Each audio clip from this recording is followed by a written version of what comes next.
Ayan, punta lang po tayo sa website ng SSS, www.sss.gov.ph.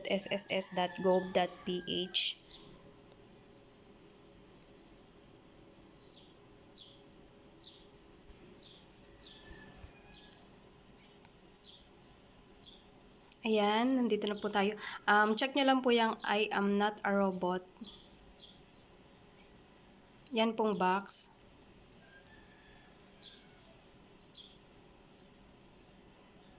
Ayan, tapos select lang po natin yung image na hinihingi. Then verify.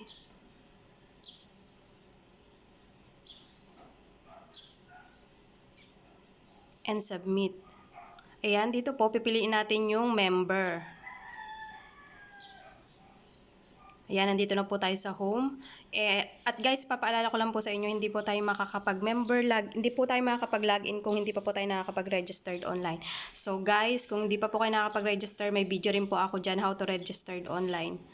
Mas maganda po kasi na registered na yung ating account, ang ating SSS account online para mas madali. So yan, hihingi na naman yung image. So check lang natin, then submit. So dito, under ng member information, select natin yung update contact.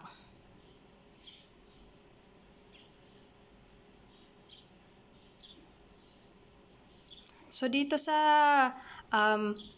member basic information guys, di na natin ma-change yan. Yan yung information na nung pag-apply natin sa first application natin sa SSS, hindi na po natin ma-change siya, kaya dito po tayo sa change online correction. So may mga boxes po dyan, i-check nyo na lang po kung anong box ang i-change nyo, then next, and after next, wag po natin kalilimutang i-save. Thanks for watching.